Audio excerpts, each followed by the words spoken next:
1 Samuel 24. Durante ya algunas semanas hemos estado viendo en el libro de Samuel cómo Dios está llevando a cabo su propósito para su pueblo, y dentro de ese plan hemos visto a un joven que, siendo pastor, fue ungido por Dios para ser el segundo rey de Israel. Muchos pudiéramos pensar, qué padre que David, siendo humilde, siendo un simple pastorcillo, ahora haya sido ungido para ser el rey de Israel. Pero quienes han estado siguiendo la crónica de este reino o de este rey, se pueden dar cuenta que la ruta para el trono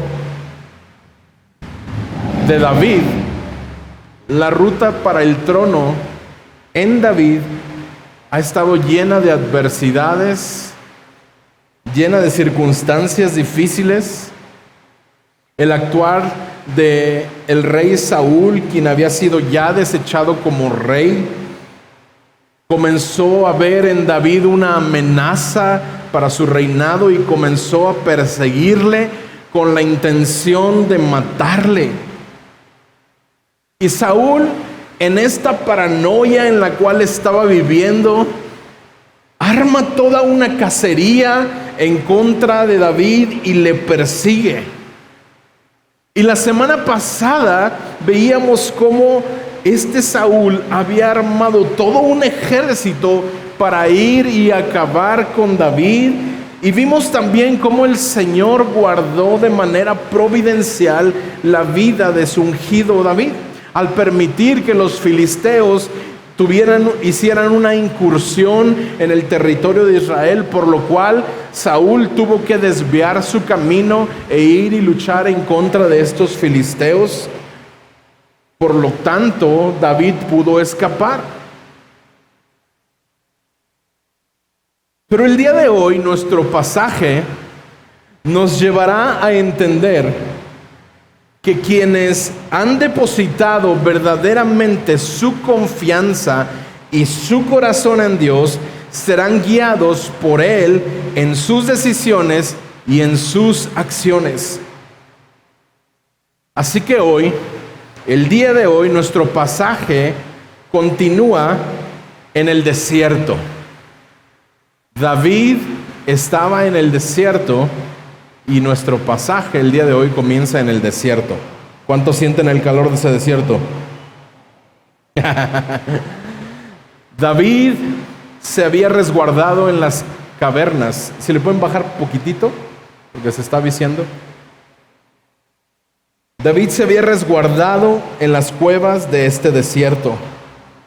El futuro rey de Israel está ahora en el desierto.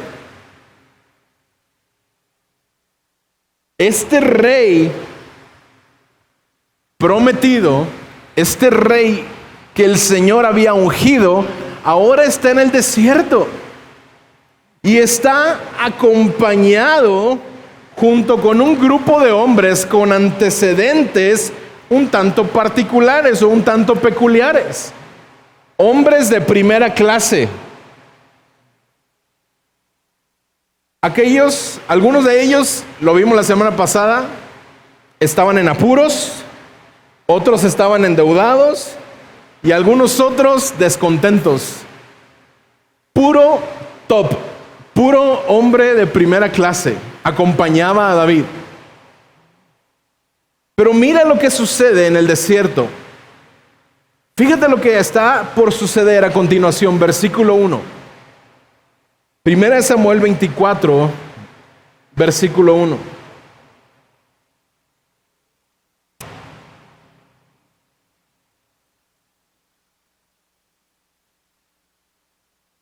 Cuando Saúl regresó de perseguir a los filisteos, le dieron aviso: David está en el desierto en Engadí.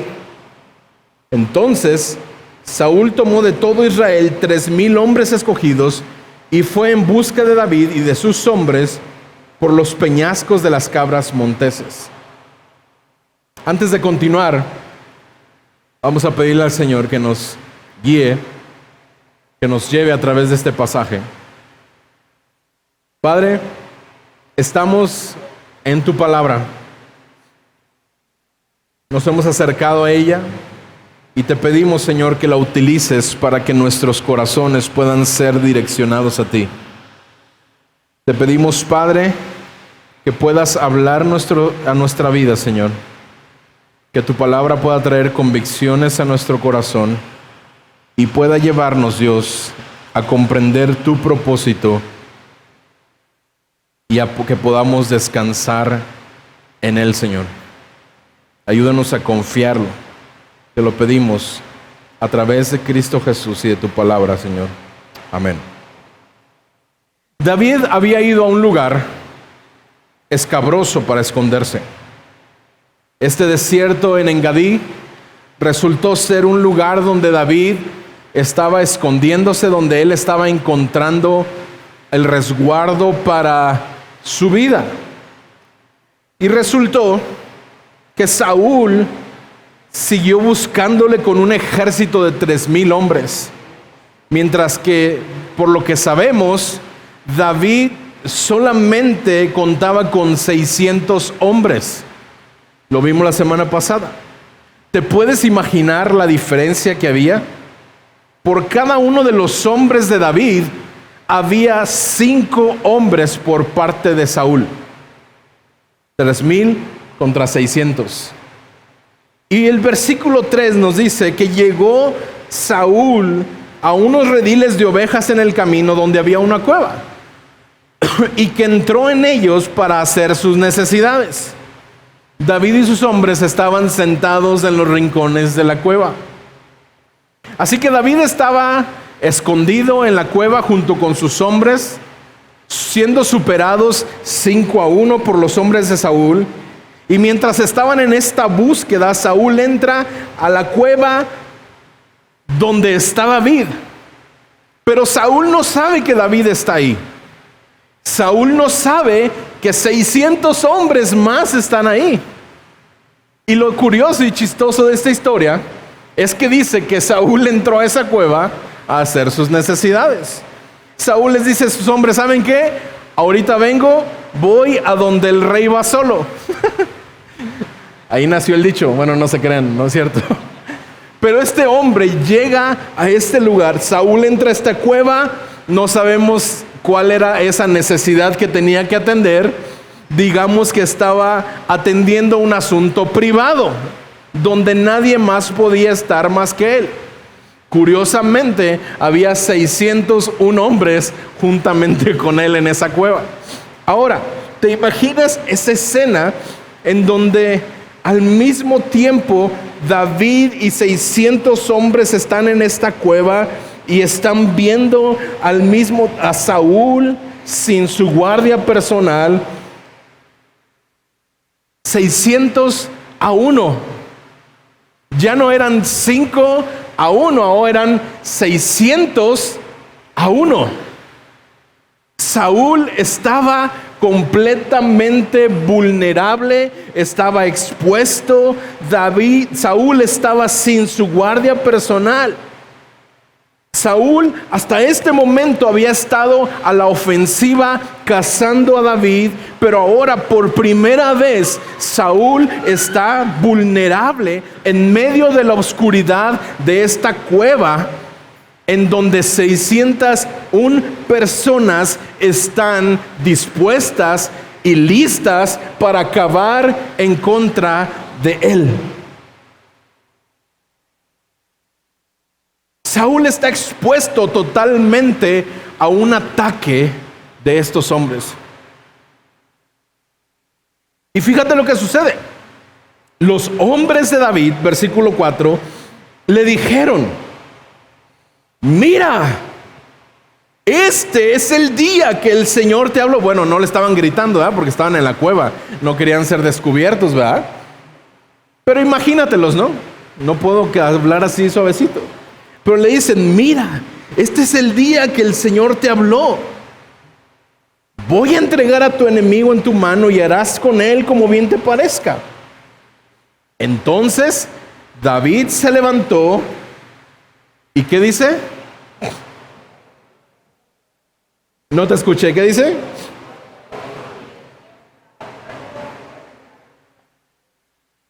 ¿Por qué no lo mató? Lo tenía a pedir de boca. Quizá puedas estar pensando igual que los hombres de David.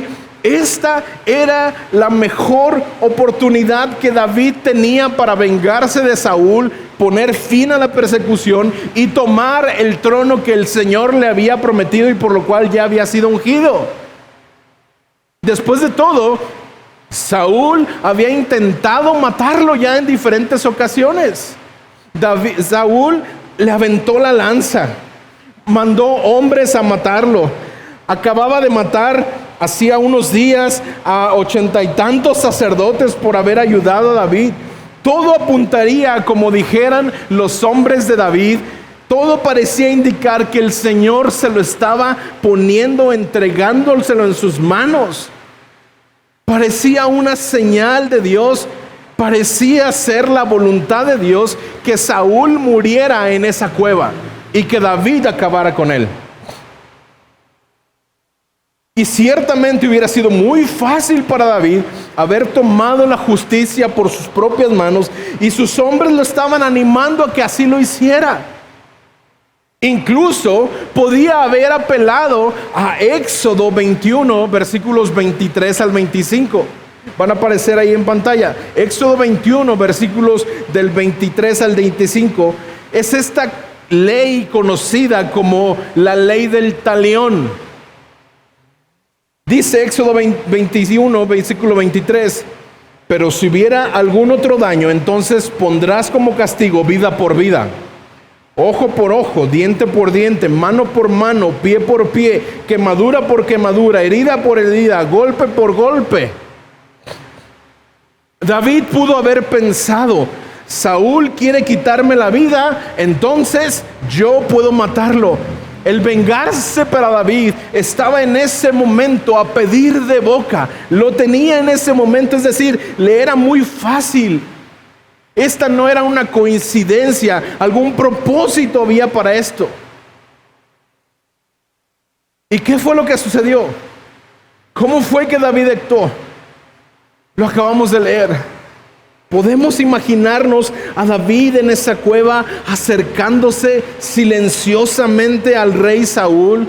Los hombres de David emocionados porque por fin estarían tranquilos, ya nadie les perseguiría. Pero cuando David llega donde está Saúl, de manera muy sigilosa, toma su espada y en lugar de levantarla y degollar o matar a Saúl en ese momento, David lo que hace es tomar la capa y corta la punta de esta capa del rey.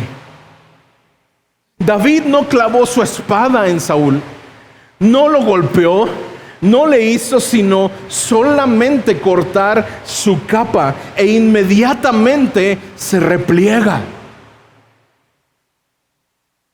Cualquiera hubiera aprovechado la oportunidad y se hubiera vengado, como nos dice el versículo 5.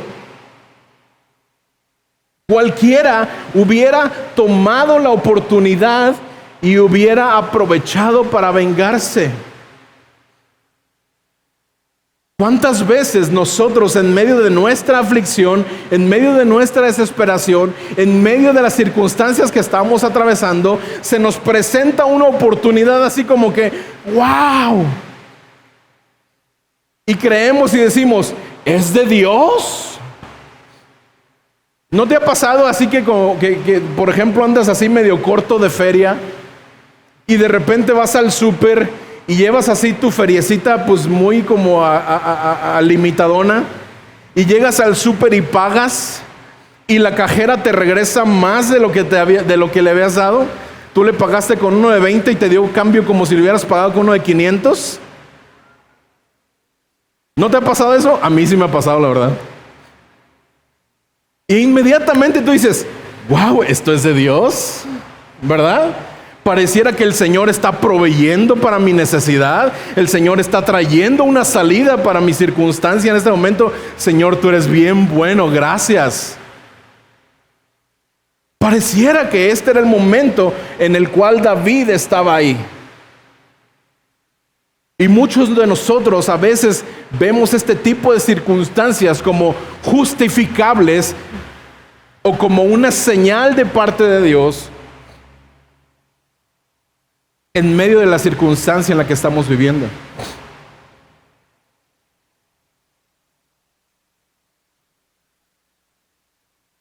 Pero fíjate lo que sucede. Versículo 5. Aconteció después de esto que la conciencia de David le remordía, porque había cortado la orilla del manto de Saúl y dijo a sus hombres: el Señor me guarde de hacer tal cosa contra mi rey, el ungido del Señor, de extender mi mano contra él, porque es el ungido del Señor. David, ¿qué estás diciendo?, pudieran haber dicho sus hombres. ¿Por qué no acabaste con él? Lo tenías ahí. Pero fíjate lo que dice el versículo 5. La conciencia de David le remordió. ¿Por qué le remordió? No lo mató, no lo golpeó, no lo insultó. Es más, Saúl ni cuenta se había dado que David estaba cerca de él. Pero ¿qué le trajo tal remordimiento a David? Y nos lo dice el versículo. La conciencia de David le remordía porque había cortado la orilla del manto de Saúl. Ay, qué ñoño. Pero si ya te dieron 480 pesos de más. Pues sí, pero señorita, ¿me estás dando de más? Ay, gracias. Y te vas y tu conciencia, ¿por qué no te los quedaste? Ni cuenta se había dado, ¿va? El Señor te estaba bendiciendo. En este caso, David estaba en su mente, su conciencia no lo dejaba en paz, porque para David, él había tocado al ungido del Señor. Su ropa, lo que él representaba. David sabía sin duda que Dios lo había ungido a él como rey de Israel, y sabía que esta era una muy buena oportunidad para acabar con Saúl y asumir el puesto. Saúl era un impedimento para el cumplimiento de este propósito en la vida de David. Pero como lo vimos hace algunas semanas, el Señor había escogido a David como rey, no por lo que David era, no por sus características físicas. Dios había escogido a David como rey no por su apariencia. Dios lo había escogido porque era un hombre conforme a su corazón. Es decir, era un hombre que buscaba hacer la voluntad, el propósito de Dios. David respetaba a Saúl, dice el verso, que lo consideraba su rey. Y no nada más lo estaba considerando como su rey, sino lo consideraba el ungido. Lo tenía como aquel que Dios había ungido, por lo tanto, no extendería su mano en contra de él. David sabía que Saúl había sido puesto por Dios en una posición de autoridad, y así como también sabía que el Señor ya lo había desechado como rey debido a su desobediencia y a su arrogancia. Pero David entendía que quien se encargaría de Saúl no era él, sino Dios. David estaba confiando, escucha esto, David estaba confiando en el propósito de Dios. Su corazón estaba confiando en el propósito de Dios y no en su deseo de justicia o de venganza a causa de la aflicción por manos de Saúl. Dice el versículo que David tuvo que contener a sus hombres. Quizá ellos querían aprovechar la oportunidad de que David estaba dejando escapar a Saúl, pero David les dice: el Señor me guarde de hacer tal cosa. Sin duda, David tenía muy claro algo.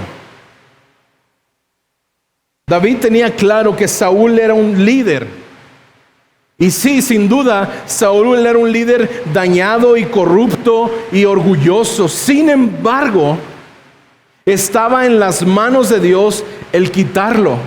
Y David no haría lo que solo le correspondía a Dios hacer. Y así hace saber a sus hombres y les dice: nadie lo hará. Los contiene. Algo parecido nos dice el apóstol Pablo. El apóstol Pablo nos dice en su carta a los Romanos, capítulo 12, versículos del 9 al 12. Romanos 12, versículos del 9 al 12. Amados, nunca tomen venganza ustedes mismos, sino den lugar a la ira de Dios. Porque escrito está. Perdón, es versículo 19. 19, perdón. Romanos 12, 19, 21.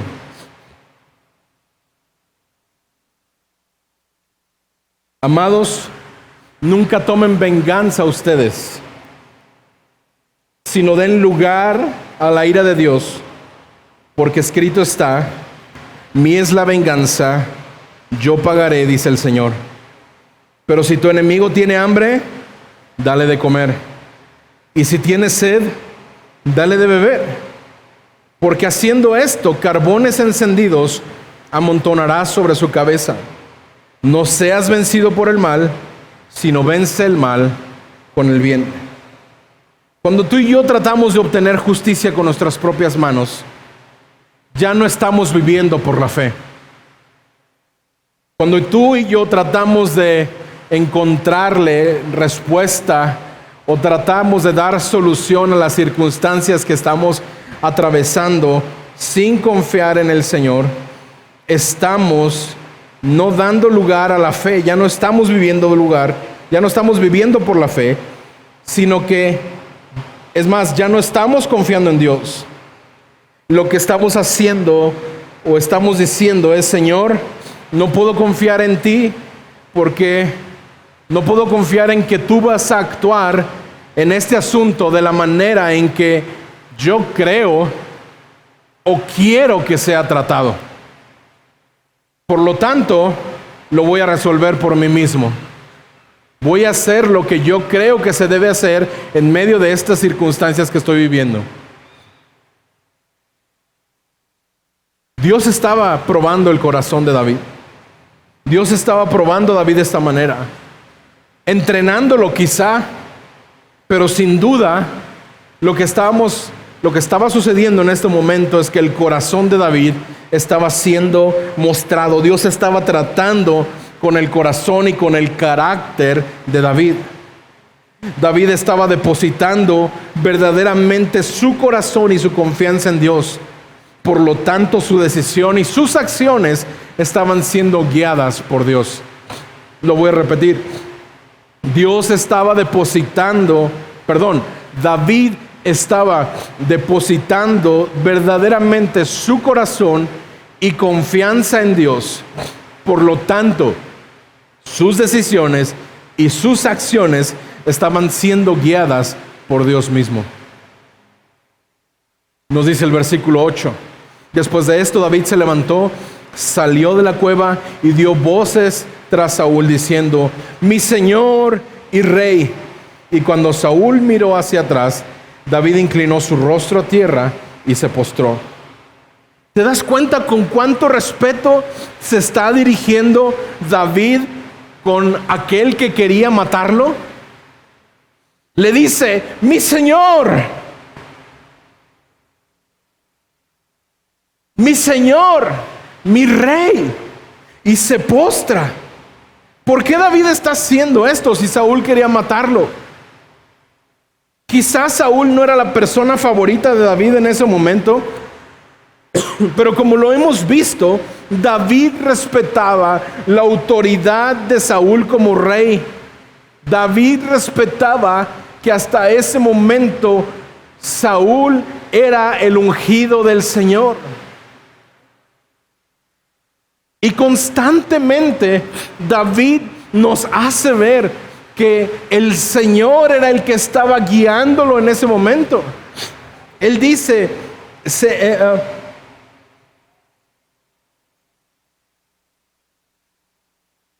levanta y dice, Señor, el rey, y se inclina con su rostro a tierra y se postra delante de él. ¿Recuerdas que hemos dicho que David es un tipo o un prototipo, tipología de Jesús? Hemos estado viendo cómo Jesús es el verdadero o el cumplimiento de todo aquello que David ha estado haciendo también. Eso, David es como un prototipo acerca de lo que Jesús vendría a hacer. Y Jesús en Lucas capítulo 6, versículos 27 al 30, Jesús nos enseña acerca de esto. Jesús dice, pero a ustedes, los que oyen, les digo. ¿Quién está escuchando estas palabras? Si ves que alguien está dormido, dale un codazo y dile, escucha. Escucha, dile.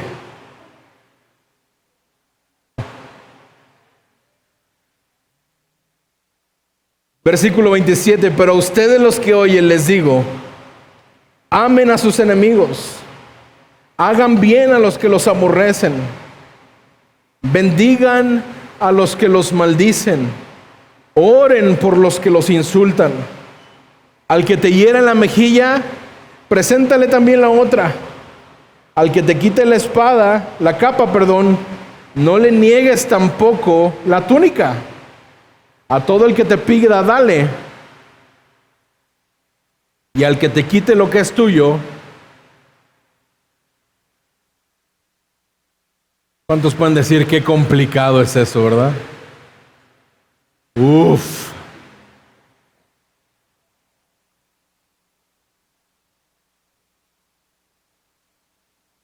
Pero ¿sabes qué? Jesús lo hizo. Jesús enseñó el amor por los enemigos. David estaba amando a quien le consideraba como enemigo. Ojo, la Escritura no nos dice que David consideró a Saúl como su enemigo. Pero la Escritura sí nos dice que Saúl consideraba a David como su enemigo.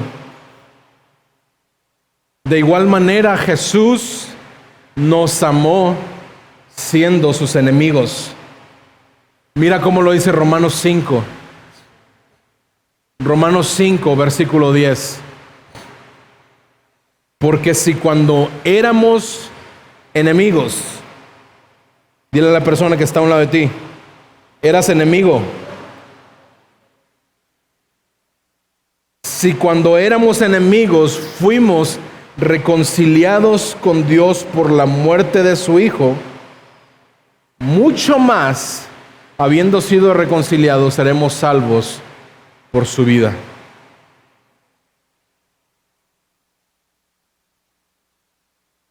Hermanos, Dios estaba en Cristo reconciliando al mundo consigo mismo, no tomando en cuenta a los hombres sus transgresiones.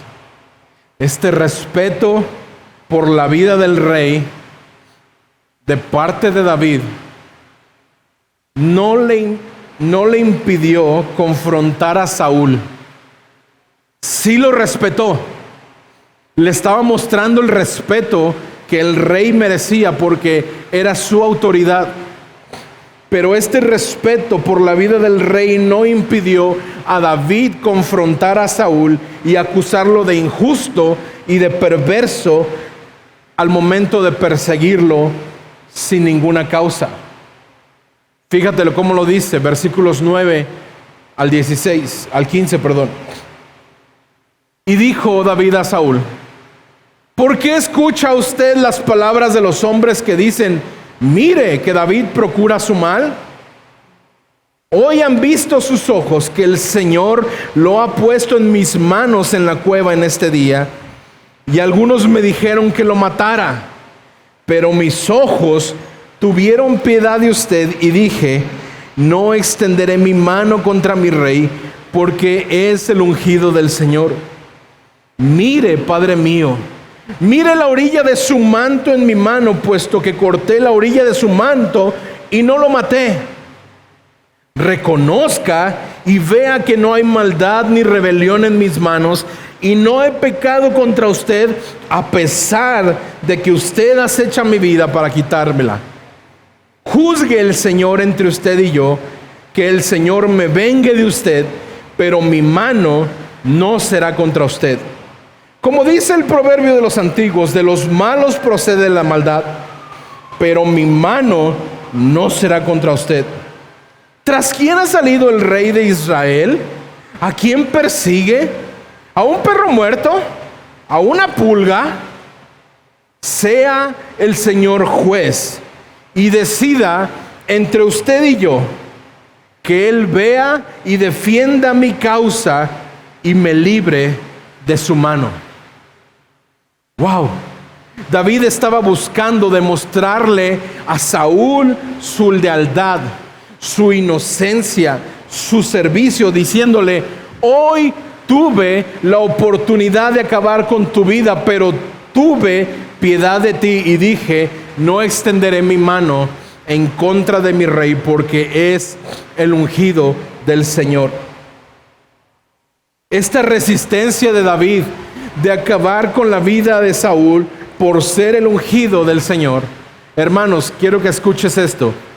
Y esto es muy importante porque este es uno de los versículos que se ha sacado de contexto en muchos lugares, en muchas iglesias.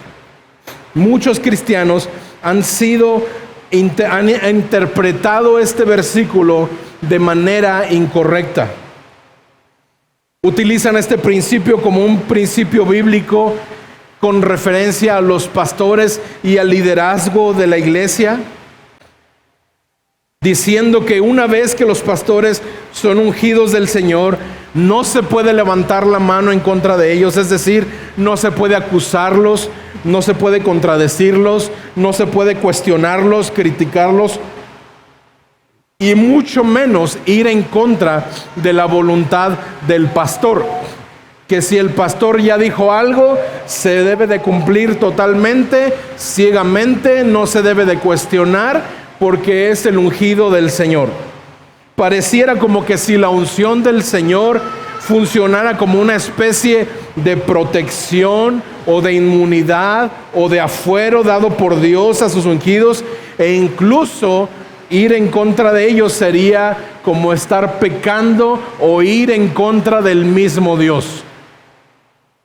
Pero esto, hermanos, no podría estar más alejado del verdadero significado de este versículo. Ciertamente, nuestros líderes espirituales, los pastores, merecen todo nuestro respeto, merecen toda nuestra confianza, y claro que debemos acatar su autoridad. Mientras, por supuesto, que estos líderes o pastores estemos sumisos a la palabra de Dios, predicando la verdad, caminando de manera digna, de manera honesta y de manera verdadera. Cuando estos líderes o cuando estos pastores o cuando como pastores nos volvamos reprensibles, debemos de ser corregidos y debemos de ser amonestados. Pablo le dice a Timoteo y lo guía de la siguiente manera en un caso de los presbíteros, obispos o pastores.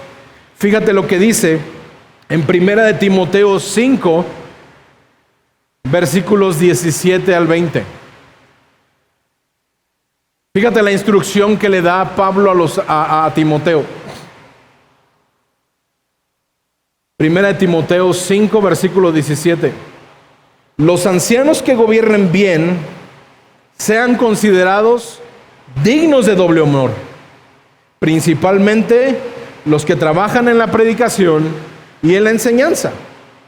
Porque la Escritura dice: no pondrás bozal al buey cuando trilla, y el obrero es digno de su salario. Versículo 19, escucha esto: no admitas acusación contra un anciano. ¿Qué dice?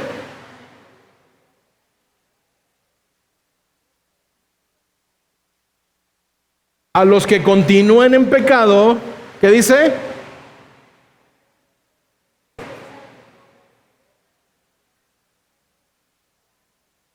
Wow. ¿Qué está diciendo Pablo? Si tú tienes un pastor o un líder en tu iglesia, y este pastor o este líder gobierna bien, está viviendo de acuerdo a la palabra, caminando de manera digna, honesta y verdadera, dice: considéralo digno de doble honor.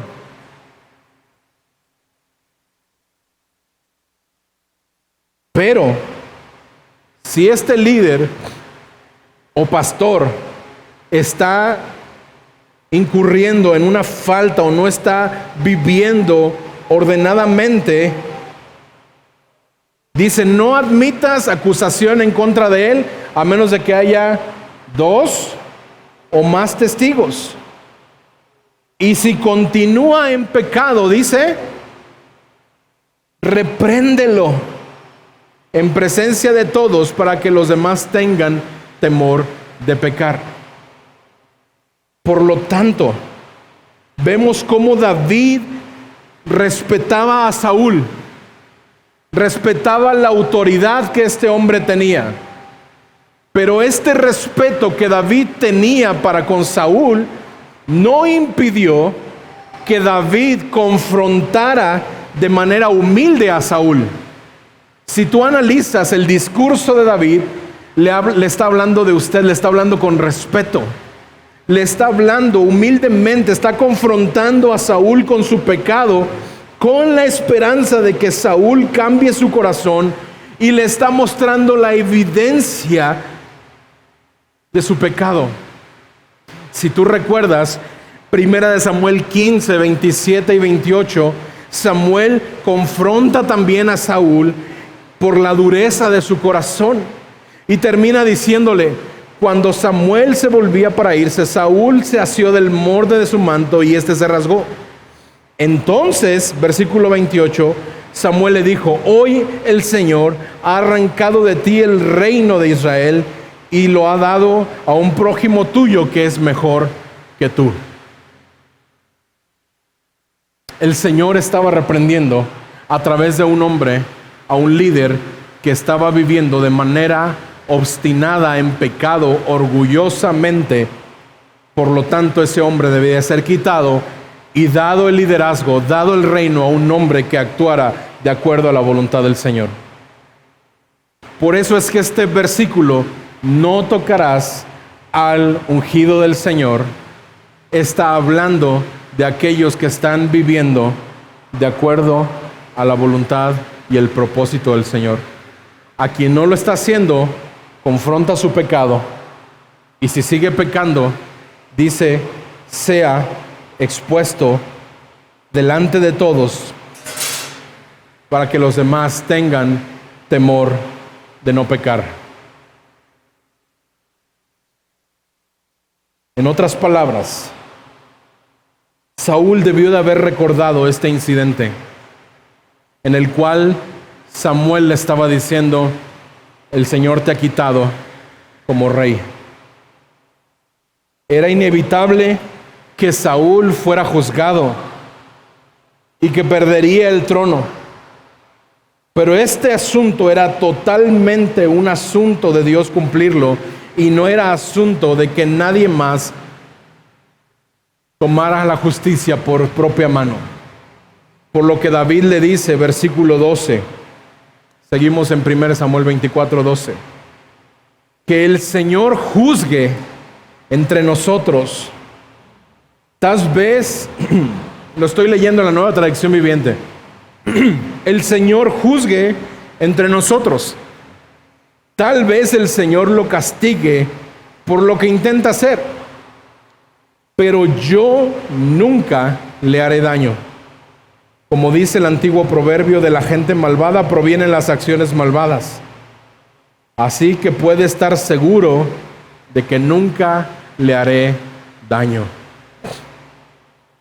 En otras palabras, David le está diciendo a Saúl: yo confío en el propósito de Dios.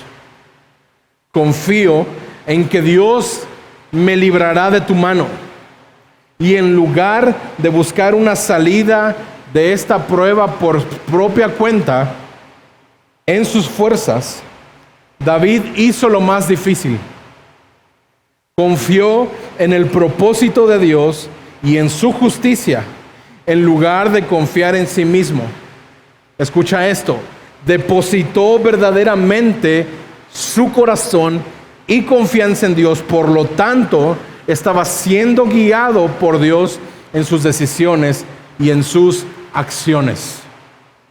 Versículos 16 al 19. Cuando David acabó de decir a Saúl estas palabras, Saúl dijo: ¿esta es tu voz, David, hijo mío?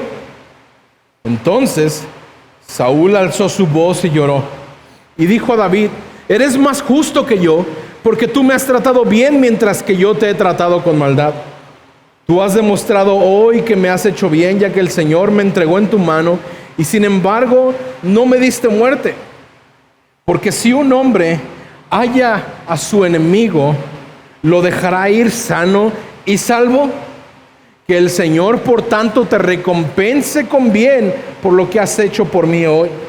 Mira, ahora sé que ciertamente serás rey y que el reino de Israel será establecido en tu mano. ¡Wow! Aquí tenemos al rey de Israel haciendo una aseveración, reconociendo en David al próximo rey de Israel.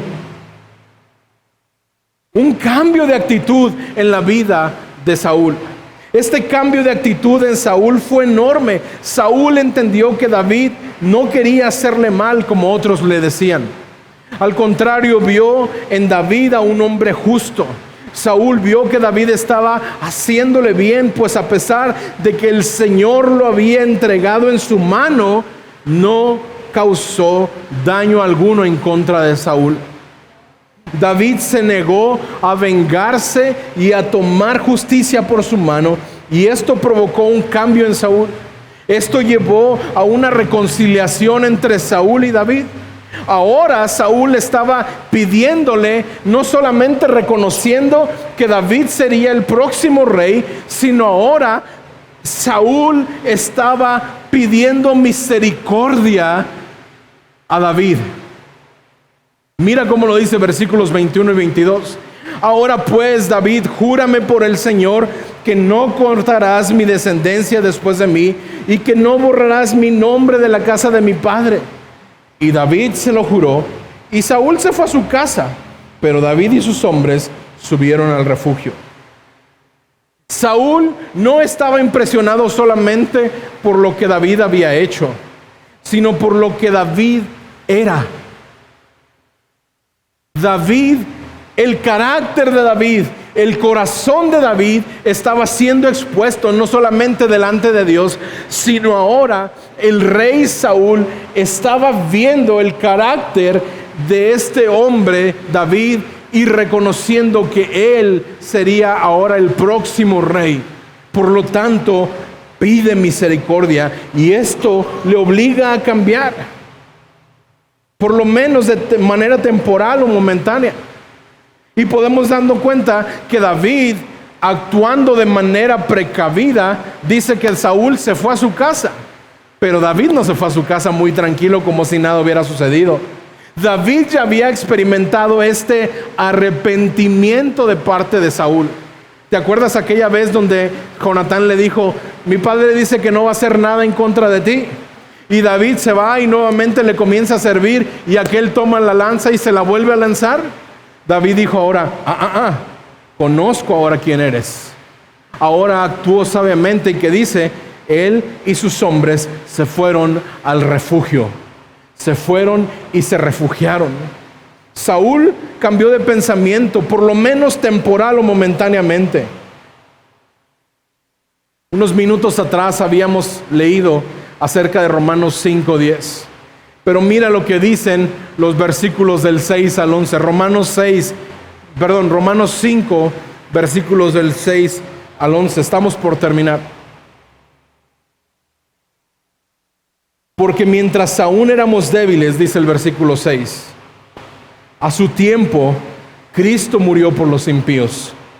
Porque difícilmente habrá alguien que muera por un justo, aunque tal vez alguno se atreva a morir por el bueno. Pero Dios demuestra su amor para con nosotros en que siendo aún pecadores, Cristo murió por nosotros. Entonces mucho más, habiendo sido ahora justificados por su sangre, seremos salvos de la ira por medio de él. Porque si cuando éramos enemigos fuimos reconciliados con Dios por la muerte de su Hijo, mucho más, habiendo sido reconciliados, seremos salvos por su vida. Y no solo esto, sino que también nos gloriamos en Dios por medio de nuestro Señor Jesucristo, por quien ahora hemos recibido la reconciliación. Hermanos, Isaías 59:2 nos dice que son nuestros pecados los que nos habían separado de Dios, y que por su causa, o que por causa de estos pecados, Él se había alejado de nosotros. Pero ahora, sin embargo, aunque en otro tiempo ustedes estábamos, aunque en otro tiempo ustedes estaban muertos en sus transgresiones y pecados, dice Efesios 2, versículos del 1 al 5. Aunque estaban muertos en sus transgresiones y pecados, en los cuales andaban conforme a los poderes de este mundo y se conducían según el que gobierna las tinieblas, según el espíritu que ahora ejerce su poder en los que viven en la desobediencia. En ese tiempo también nosotros vivíamos como ellos, impulsados por nuestros deseos pecaminosos, siguiendo nuestra propia voluntad y nuestros propios propósitos como los demás. Éramos, dice Pablo ahí en Efesios, por naturaleza objetos de la ira de Dios. Es decir, tú y yo, a causa de nuestro pecado, a causa de nuestra desobediencia, vivíamos como creíamos que debíamos de vivir. Se presentaban circunstancias en nuestra vida y tomábamos decisiones de acuerdo a lo que nosotros creíamos que se debía de hacer. Pero ahora, fíjate versículo 4, pero Dios, que es rico en misericordia, por su gran amor por nosotros, nos dio vida con Cristo, aun cuando estábamos muertos en pecado. Por gracia, ahora hemos sido salvados. Por la gracia de Dios, aun cuando éramos enemigos, Cristo murió por nosotros, pagó por nuestros pecados y ahora nos ha dado vida. Ahora nos ha dado la capacidad de ya no actuar solamente por lo que creemos que debemos de actuar, siendo dominados por nuestro pecado o influenciados por lo que creemos que debemos de hacer, sino que ahora en Cristo Jesús hemos experimentado salvación, hemos experimentado gracia, pero también por la obra de Cristo, tú y yo podemos confiar y tener la confianza de que seremos guiados por su Espíritu que ha sido depositado en nuestras vidas para vivir conforme el propósito de Dios y ser guiados en nuestras acciones y en nuestras decisiones según su propósito. Habiendo sido hallados en condición de pecado, con todo, hermanos, Jesús murió por nosotros y en lugar de hacernos daño, nos dio vida. En lugar de acabar con nosotros, así como David pudiera haber acabado contra Saúl, el Señor podía haber tomado a toda la raza humana, haberla destruido, haber acabado con todo el pecado y listo. Pero el Señor, el eterno y verdadero Rey, Jesús, nos reconcilió con el Padre. Por tanto, escucha esto, quienes hemos depositado verdaderamente nuestro corazón y confianza en Dios, podemos tener la certeza y confianza que seremos guiados por Él en nuestras decisiones y en nuestras acciones y vivir según su voluntad.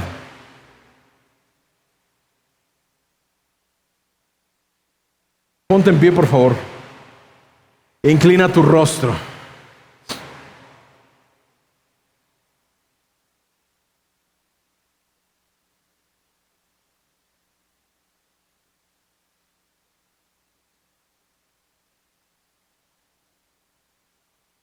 Si tú no tienes la certeza de la reconciliación con el Padre, este es el momento para que tú puedas venir a Él y reconocerle como Señor y como Rey. Para dejar atrás tu propia justicia, tu propia voluntad, tu propio deseo y buscar vivir de acuerdo a la voluntad y el propósito de Dios. Si tú eres creyente, como creyente, has sido receptor de la gracia y la misericordia de Dios a través de Cristo Jesús.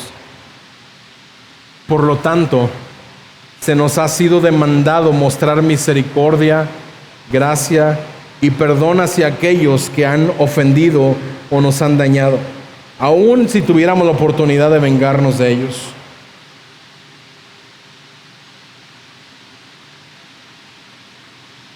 Pues el amor de Cristo nos apremia, habiendo llegado a esta conclusión, que uno murió por todos y por consiguiente todos murieron. Y por todos murió para que los que viven ya no vivan para sí, sino para aquel que murió y resucitó por ellos. De manera que nosotros, de ahora en adelante, ya no conocemos a nadie según la carne. Aunque hemos conocido a Cristo según la carne, sin embargo, ahora ya no lo conocemos así. De modo que si alguno está en Cristo, nueva criatura es. Las cosas viejas pasaron, ahora han sido hechas nuevas. Y todo esto procede de Dios, quien nos reconcilió con Él por medio de Cristo y nos dio el ministerio de la reconciliación, es decir, que Dios estaba en Cristo reconciliando al mundo con Él mismo, no tomando en cuenta a los hombres sus transgresiones, y nos ha encomendado a nosotros la palabra de la reconciliación. Por tanto, somos embajadores de Cristo, como si Dios rogara por medio de nosotros. En nombre de Cristo les rogamos, reconcíliense con Dios. Tú y yo, el día de hoy, en este momento, tenemos, si has reconocido a Cristo Jesús como Señor y Salvador, esta gran labor de la reconciliación. Pero si tú el día de hoy no tienes la seguridad de esa reconciliación con Dios, este es el momento para que puedas reconocer tu pecado, reconocer tu maldad y a través de la obra de Cristo Jesús en la cruz, alcanzar esta reconciliación. El Señor ha determinado que a través de Cristo Jesús, aún siendo hallados en la condición de pecado, con todo y esto Jesús nos amó, no terminó con nuestra vida, sino que nos ha reconciliado con el Padre. Así que cierra tus ojos en este momento. En unos minutos estaremos participando de esta comunión, de la cena del Señor. La invitación es, si tú has tomado la decisión y has reconocido en arrepentimiento y fe a Cristo Jesús como el Señor y el Salvador de tu vida, pasa y toma uno de estos elementos. Pero si tú el día de hoy no tienes la seguridad de tu salvación, de estar reconciliado con Dios, toma unos minutos y entrega tu vida al Señor. Arrepiéntete de tus pecados, arrepiéntete de tu maldad y reconoce que hasta este momento has vivido de acuerdo a tu propósito, a tu voluntad, a lo que tú crees que debe de vivirse, y que el día de hoy necesitas el perdón de parte de Dios. Y pídele al Señor: Señor, ayúdame a vivir de acuerdo a tu propósito. Perdóname por vivir apartado de ti y ayúdame a vivir ahora una vida para ti.